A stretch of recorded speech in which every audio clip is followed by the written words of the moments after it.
過2 GB。咁今次嘅影片咧係直接 upload 上去香港校音樂節嘅，就唔同舊年啦，我哋係咧 upload 上去 YouTube。咁所以咧要留意下個 file size 嗰個限制啦，如果咪到時咧就交唔到片㗎啦。影片儲存嘅格式咧，協會就會接受 MP4、WMV、MOV 同埋 MPEG 嘅格式都 OK 㗎。而關於一啲咧預先錄製嘅拍和音樂咧 backing tracks 咧，就只有粵曲項目咧先至可以用㗎。關於電子樂器同埋電子產品咧，協會咧都有啲 guidelines 嘅。咁除咗粵曲嘅項目之外咧，比賽嗰時咧係唔可以用擴音器啦、電子樂器或者係電子合成器嘅。參賽者同埋伴奏者咧都可以用電子產品嘅，咁但係只可以作為以下用途，譬如好似係睇譜啦、揭譜啦、調音咧，同埋係粵曲項目嘅啫。咁除咗呢啲之外咧，咁所有耳機款式嘅器材當收音用途咧都係唔得㗎。咁有關嗰個拍攝場地咧，協會咧都有啲提示嘅，咁就記得喺室外度拍啦，咁同埋咧嗰個光線咧要充足，就唔好背光啦。咁所有虛擬啊或者投射嘅背景咧就唔得嘅。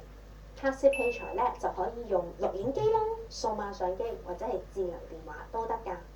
最緊要咧就係保持穩定，咁就用3腳架嚟到拍攝咧就最好啦。咁錄影嗰個環境咧就要比較係靜啲啦，同埋個回音咧都唔好太強嘅，如果咪錄出嚟個效果咧就唔好啦。咁另外就係所有響鬧嘅裝置，記得拍攝嗰陣時咧熄晒佢啦。參賽者咧可以揾人幫手操作拍攝器材嘅，咁但係記得啦，拍攝人員咧就唔可以入鏡啦，亦都唔可以同參賽者有互動㗎。拍攝嗰個模式咧可以打橫 landscape mode 或者打直 portrait mode 都 OK 嘅。如果同學咧有需要用譜架嘅話咧，記得個譜架咧係唔可以遮住參賽者或者件樂器㗎。如果參賽者係需要用凳嘅話咧，咁最好咧就唔好有手柄嗰啲啦。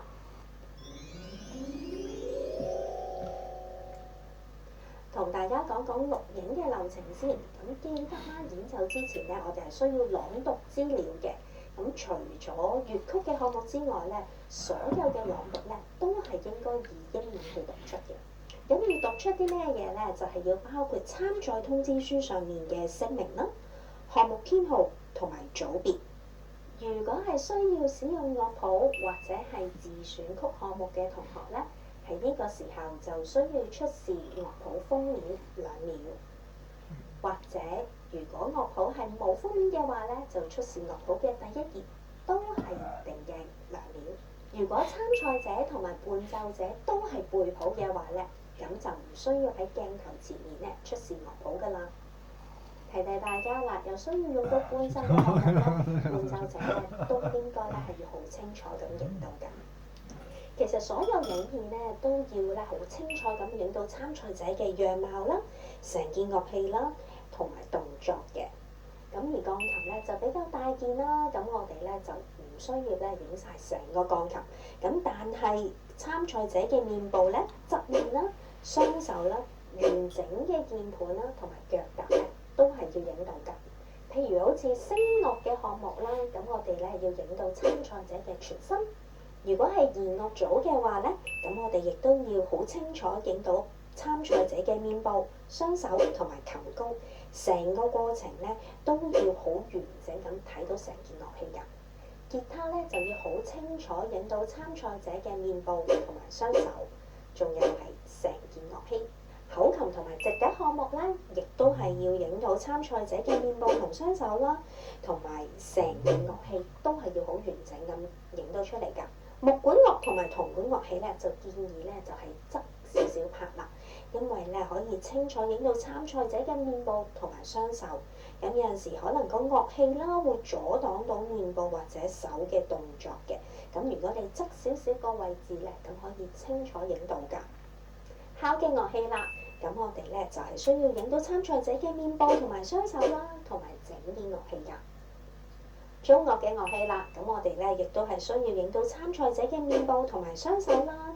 如果有部分可能係會阻擋到面部或者雙手嘅動作嘅，咁記住要留意下拍攝嗰個角度啦，可能咧要斜少少影過去咧就會好啲啦。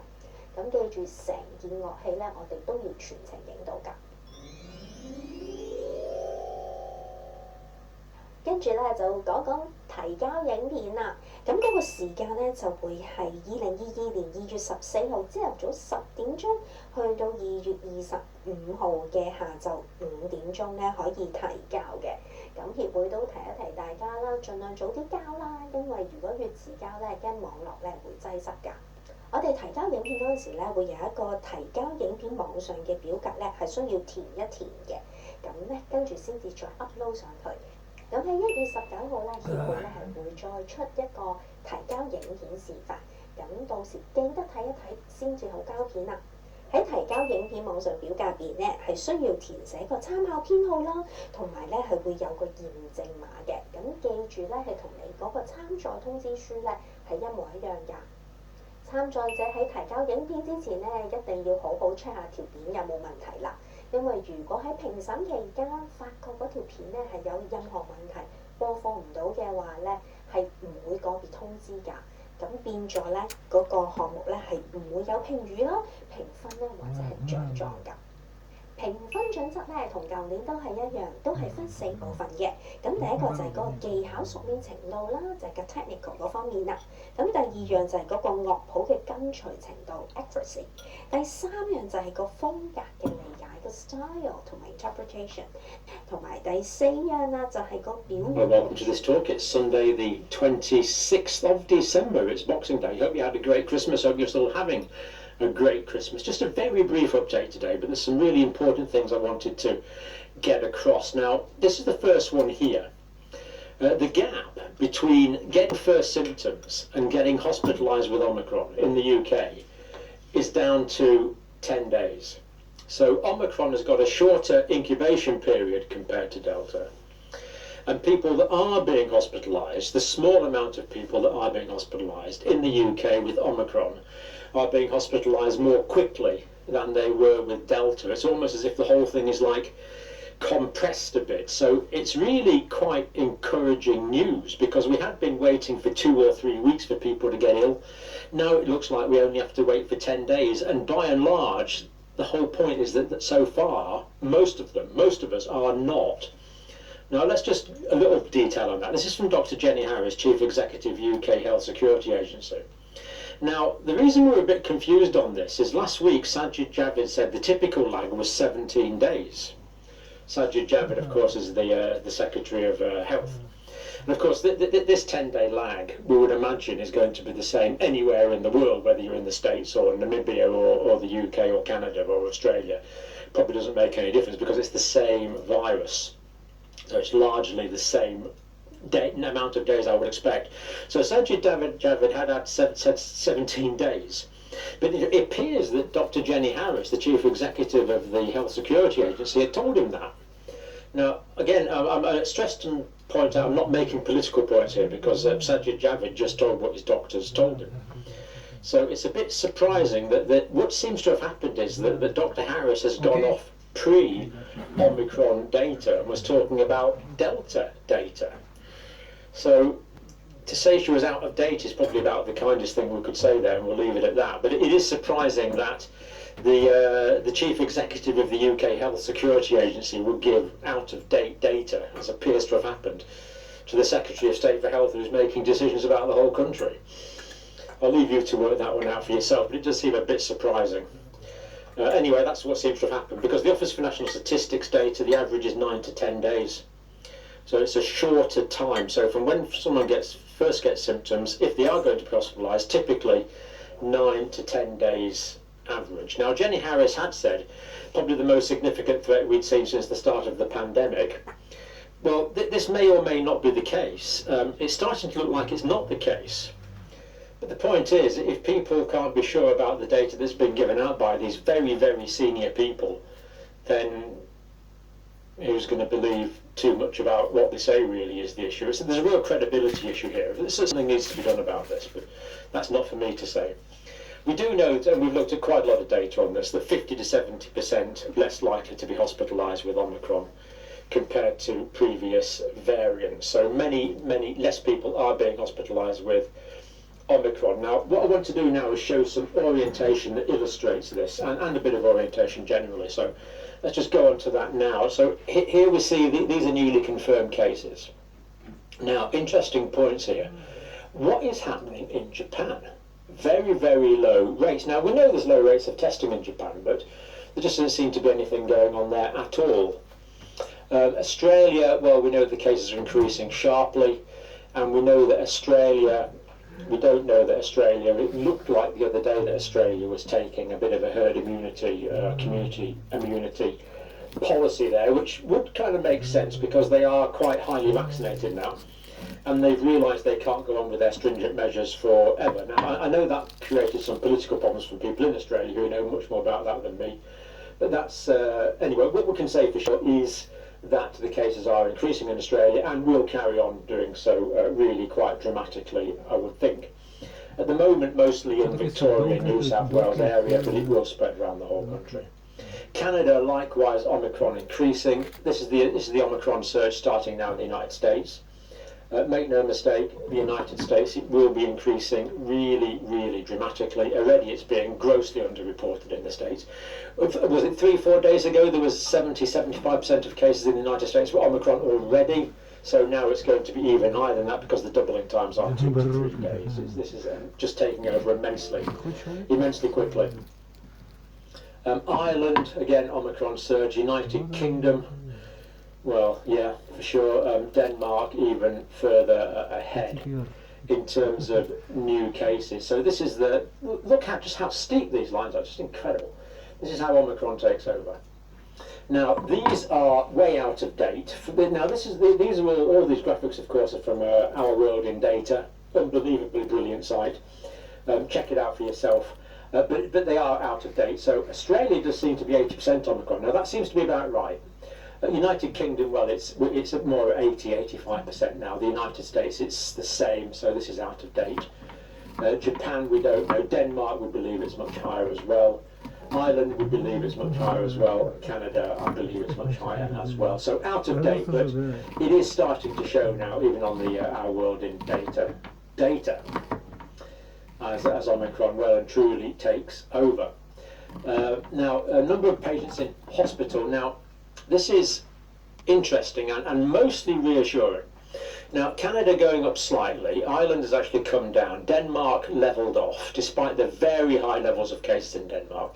United Kingdom, we are seeing a bit of an increase. This is partly Omicron, it's partly Delta, but we are seeing it. The United States, this increase at the moment is unclear what it is, because Omicron has only officially been recognised in the United States for the past week or so now, but we do believe it's been there for longer, so a bit harder to say about the United States, but we do know that the cases are going up. Now, my concern with the United States is that there are many more people unvaccinated, not vaccinated at all, in the United States. And the provisional data we've got, and it is only provisional data, that shows that people who haven't had the infection and people who are not vaccinated are only 11% less likely to go to hospital with Omicron compared to Delta.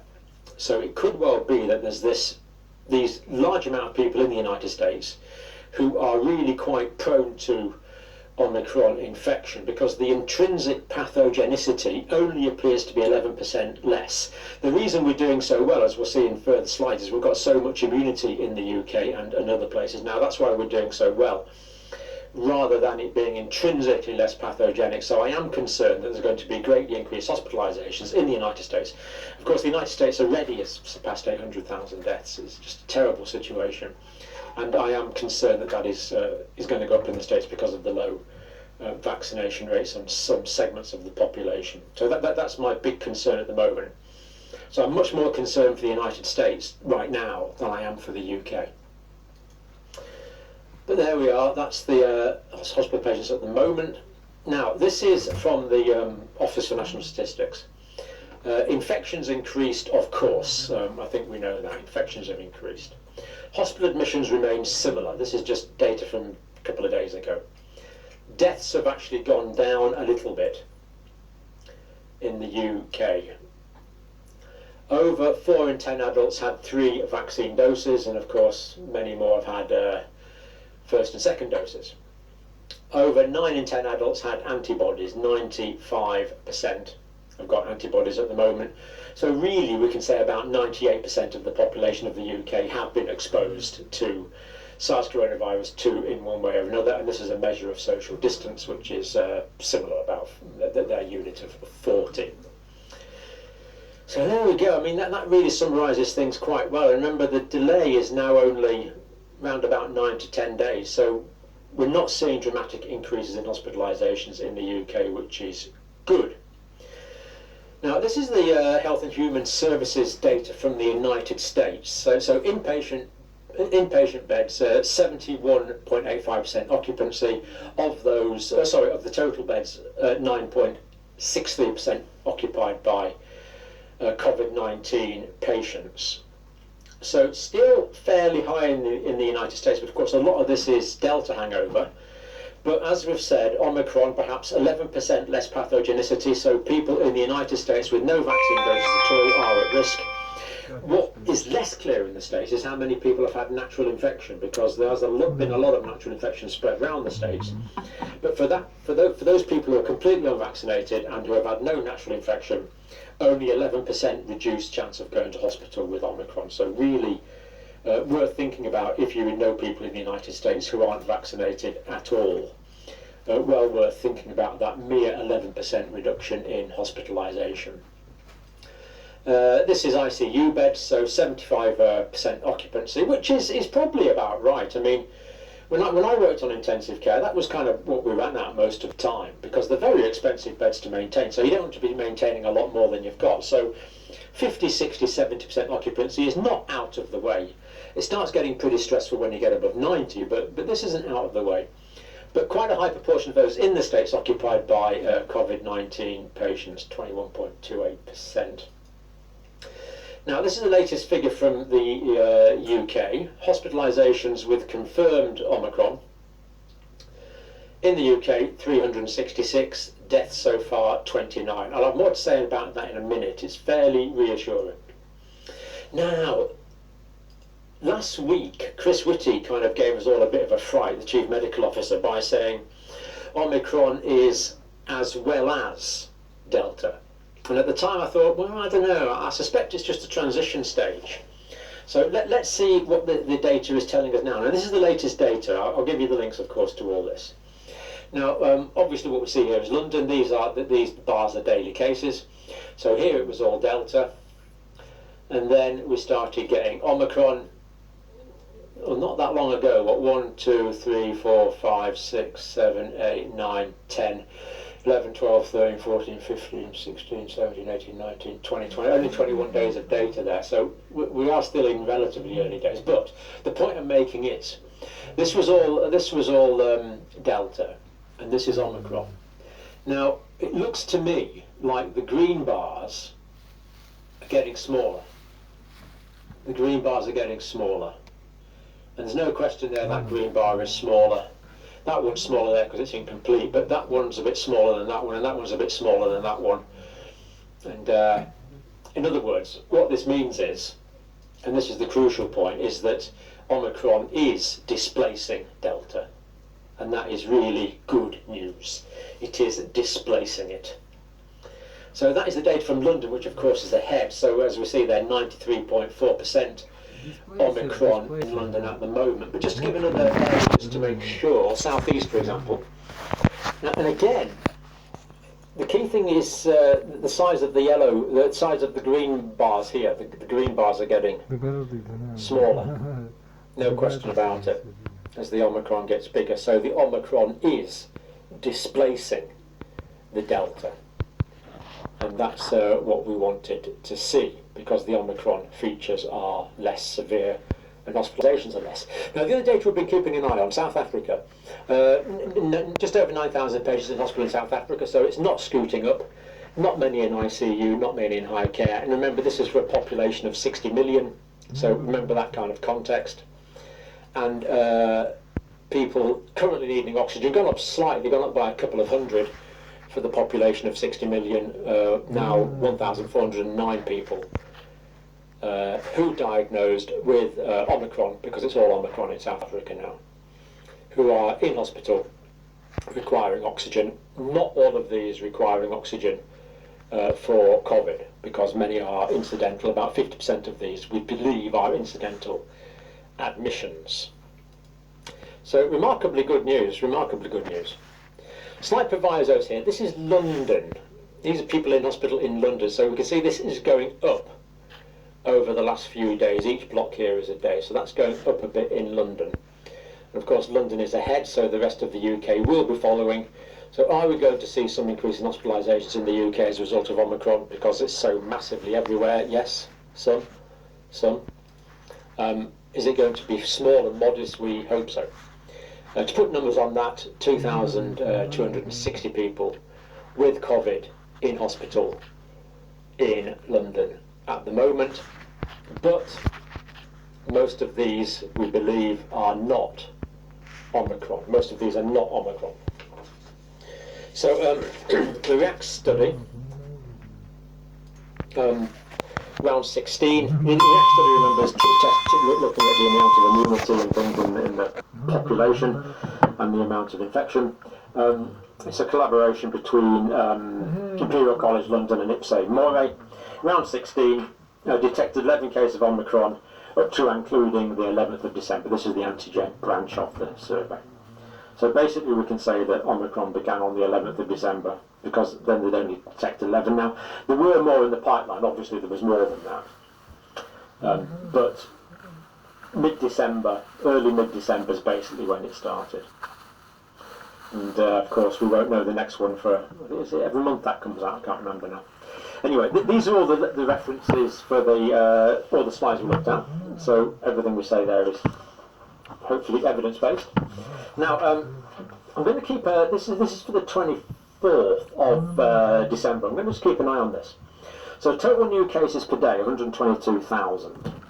Percentage of cases like Omicron, 71% to 93%, depending on the part of the country.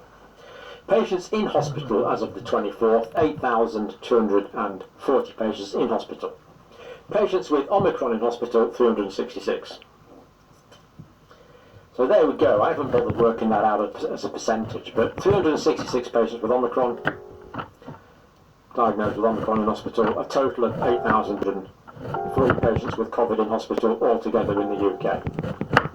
Very small percentage is Omicron so far, and we're looking at a 9 to 10 day gap, about 21, 22 days in now.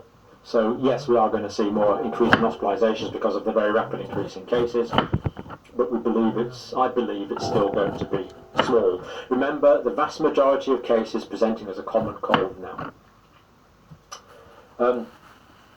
COVID deaths, 137 on the day, 887 in the last 7 days, and Omicron deaths have started to feature in the last 7 days, and they were 29. So of the 887 deaths in the last 7 days, 29 were Omicron. And again, I haven't worked it out as a percentage, but we can see it's a very small percentage, and we're optimistic, I'm optimistic, that deaths aren't going to increase too rapidly. And it just seems a pity that some of these officials may have tried to overstate the situation. Let's hope that's not the case. It could just be incompetence, using out-of-date data, but unless there's a third or fourth alternative you can think of. London, Omicron now 1 in 10, according to the latest updates from the interim updates from the Office for National Statistics. It was 1 in 20 a few days ago. Now it's 1 in 10. So 10% of the entire population of London is infected with Omicron now. We are at the mercy of this virus. We don't really have too much time left to get booster doses in. There's still time to get some top up your immunity though. I'm taking a bit more vitamin D because I'm being expected to be exposed any day. In fact, I've probably got a little bit of a cold now. I tested about 3 days ago and it was negative, so I'll probably test again in the next couple of days.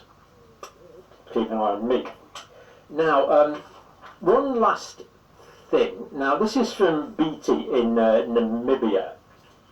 Now, if your geography is about as good as mine, Namibia is basically, it's just to the side of Botswana, isn't it? So you've got like South Africa, then Botswana, then Namibia on the west coast of Africa, right?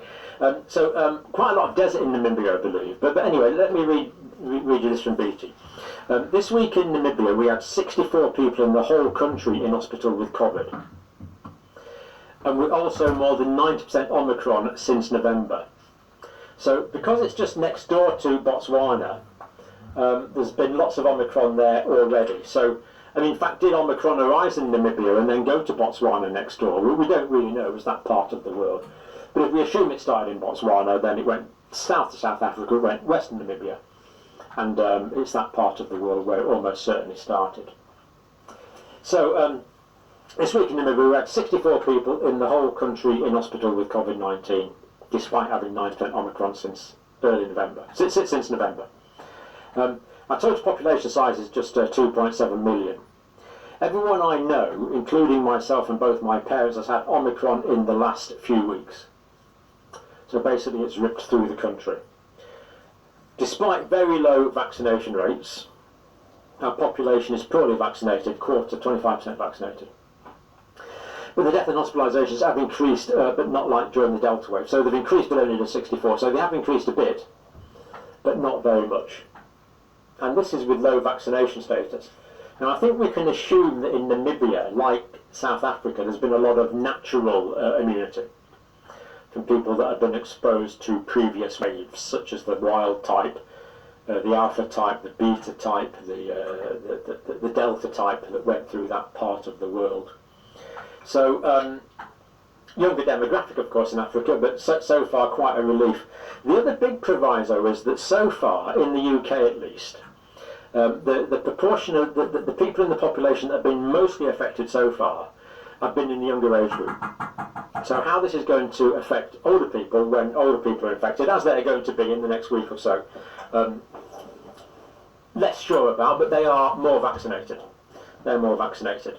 The other thing that's pretty concerning, I don't know if I mentioned it there, but people of Afro-Caribbean extraction in London are getting more cases and seem to be getting sicker as well.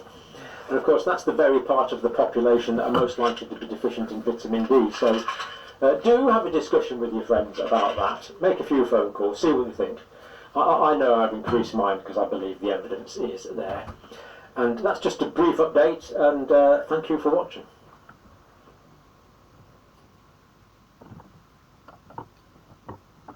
Если у мамы много интересов, подарите Яндекс.Модуль, ставьте его в телевизор и подключите к Wi-Fi.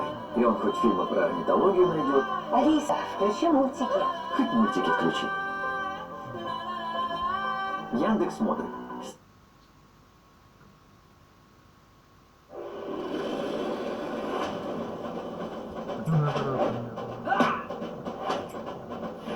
Работать надо, понимаешь?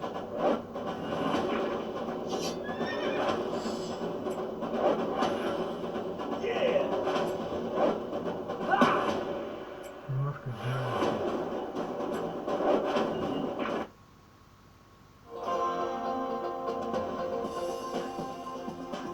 Ну, наоборот, Здравствуйте, это новости в студии Петр Завьялов. Смотрите в выпуске.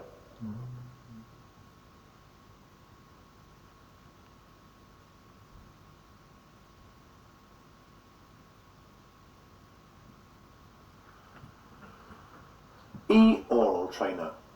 Sight singing with accompaniment for grade 6 oral. In this video, you will improve your sight singing skills to sing along with an accompaniment. In lower grades, you already sight sang in free time and unaccompanied. Singing with an accompaniment in itself should not be any harder than unaccompanied. The piano part may even be helpful, often sharing notes with your vocal part. Just be careful not to be put off by something else going on. The main difference in developing your sight singing at this grade is you need to sing in time. So take a moment to look at the rhythm as well as the notes. In order to sight sing well, you need to hear the note in your head before you sing it, which is particularly difficult if the melody moves by intervals of more than a step. If you have not already watched it, you should see my playlist on recognizing intervals before continuing with this video, and a suggested playlist card is on your screen now. Take a look at this example. First of all, notice the quavers. Spend a few seconds getting the outline of the rhythm in your head. Also, notice how the melody is very centered around the tonic note G. This should help you keep your Гита, блин, bearings. вечная суе, блин, вообще просто. Next, notice any intervals greater than a step, such as this leap of a third, and this of a sixth. In an exam, the examiner will give you the key chord, starting note, and pulse, and then you will get about 15 seconds to look through the test before singing it. After that, you will get the key chord, starting note, and pulse again. In this video, you could pause for about 15 seconds after you hear the key chord, starting note, and pulse, and after the test, you'll hear it played again, with the vocal part added for you to check your answer.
Now try this one. Again, pause the video for up to 15 seconds after you hear the key chord, starting note, and pulse.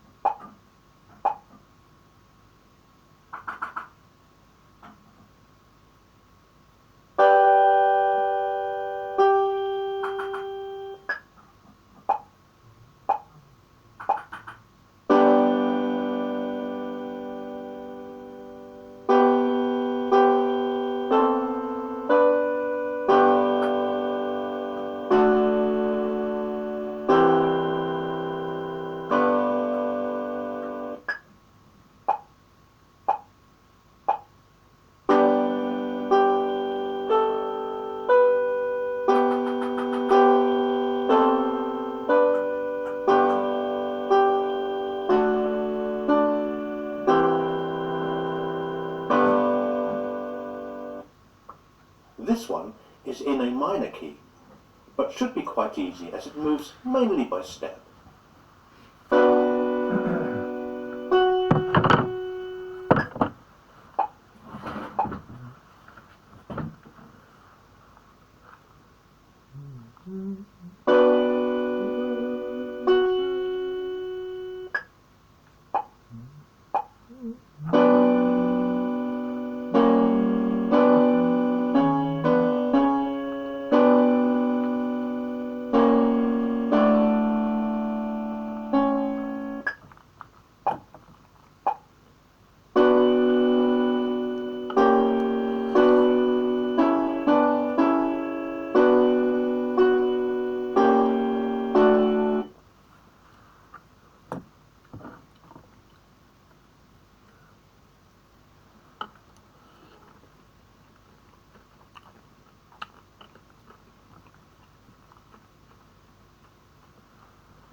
Hey designers!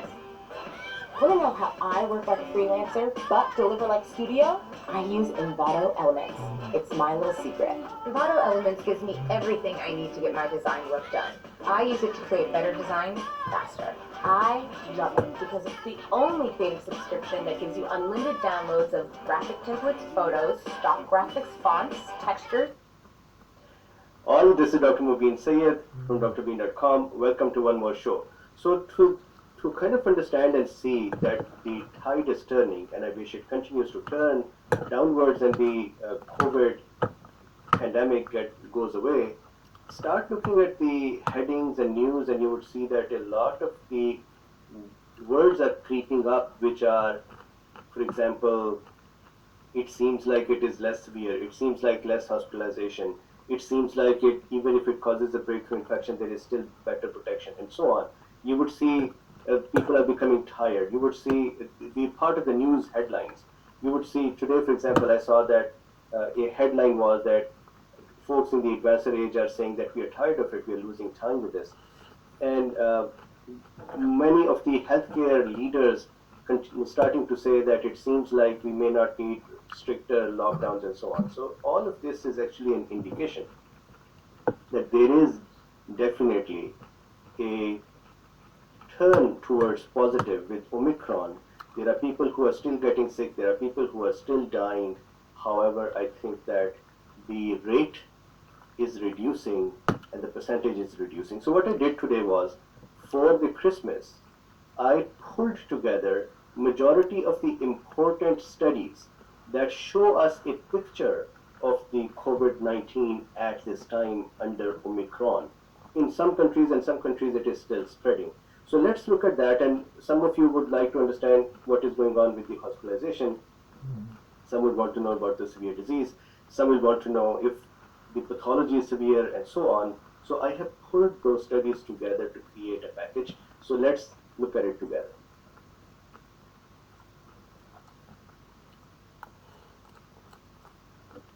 So references, this is drbean.com. If you would like to buy medical lectures, which are premium class in addition to what you have on YouTube, then this is a good place to go to. Then here, for example, this is an indication. These are indicators, these are silver linings. For example, Australia, which has been very, very strict in their application of the controls for protecting the public, I hope you read between the lines here. And here, look, they're saying now we are moving from a strategy of suppression with a goal of no community transmission to a living with COVID-19 context. I don't think that they would ever say that if they actually thought that they have a variant that is more dangerous. So this is a sign, and that Australia is saying this way as well, and others are too. Then for the other references, we talked about this. It is a reference. I'm going to use this later on. This is the University of Edinburgh, and I talked about this as well. And there is I'm going to talk about this today. Then this is a preprint study about the Omicron and the severity. And then here is a number of other references. All of them are present in the description, the links to them. So let's start our discussion now. So making sense of Omicron information, disclosures, I do not have any, and here is the Omicron, they call me, this is the cron, they call me Omicron.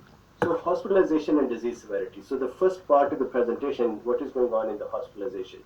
So the general conclusion of all the studies that you're going to see is the following.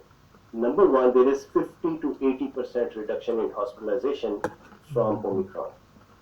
Some studies show 50%, some studies show 80%.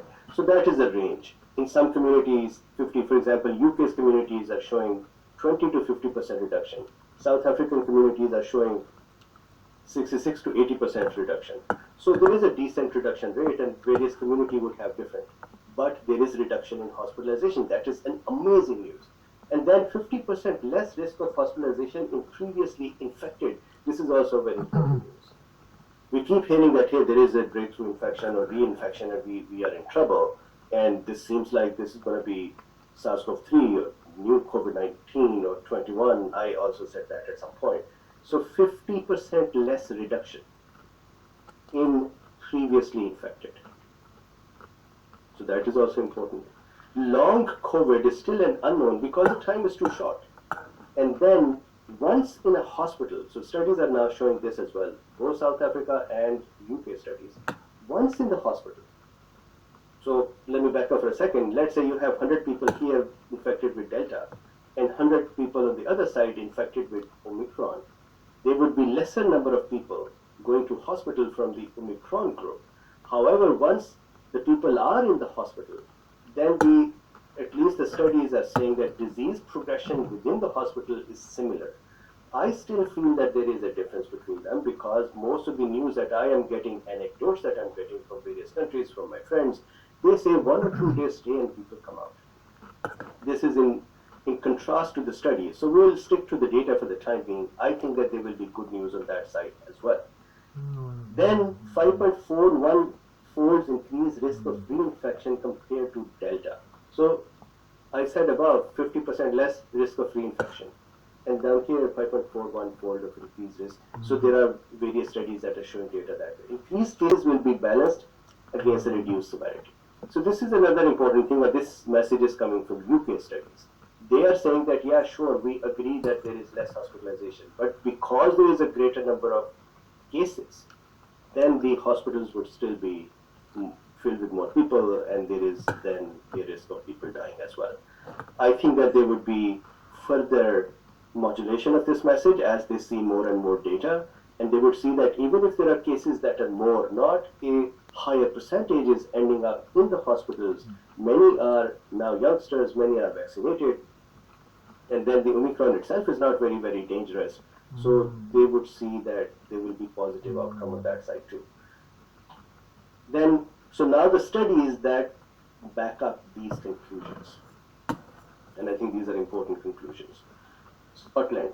So there's a study from Scotland. I have the description in there. It's a preprint, and what they said was 66% or more reduction in COVID hospitalizations by Omicron compared to Delta.